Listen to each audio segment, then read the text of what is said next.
It's a shame that Christy has such a by-the-numbers script because there's a really powerful story in here that kind of gets overshadowed by a mediocre script. Going into the fall festival season, Christy was one of the more buzzier movies because it was supposed to feature a career-defining performance from Sydney Sweeney, really a transformative performance, and it marks the first release from Black Bear as their own independent studio and distribution label. I had no idea who Christy Martin was, so this was another reason for me to be interested in the movie because I'm always interested about learning about a story that I'm unfamiliar with. And unfortunately for a lot of this movie, I found it to be a very Wikipedia, this happened, then this happened, then this happened.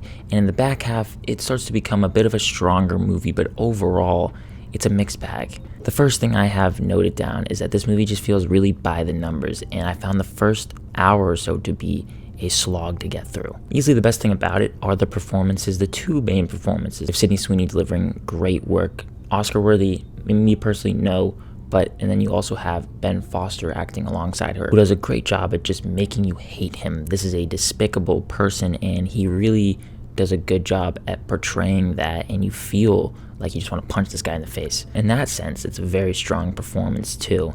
And the filmmaking on display is solid, like in terms of, the script is lackluster. Back half of the movie turns into an abusive thriller, honestly. And it's hard to watch the scenes with abuse, obviously, and the movie doesn't really hold back in that sense. It can get pretty dark, so a trigger warning there. But aside from that, there's a lack of really any compelling emotion. I felt nothing throughout the movie. I didn't really feel the writing to write these characters, these people, as genuinely interesting people. I didn't really feel any emotion throughout the movie. And it does feel like a Wikipedia page where this happened and this happened and this happened. The movie's also extremely overlong. It is over 2 hours, and I'm not gonna lie, I had to watch it in 2 separate sittings. It struggles to stand out amidst an oversaturated subgenre. The biopic subgenre, we're getting a lot of them, and that's okay.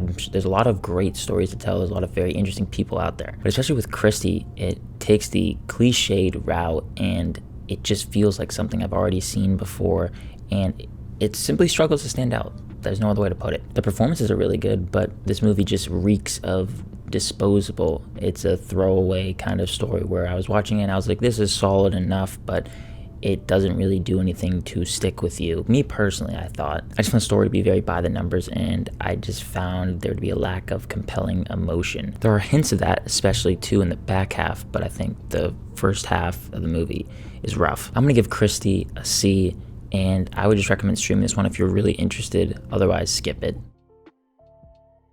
Be sure to let me know your thoughts on Christy down below in the comments. If you did enjoy this video, hit that like button and subscribe to the channel if you haven't already. And as always, look forward to more content coming soon. My name is Ben, people call me Meter, and I'll see you guys in the next one.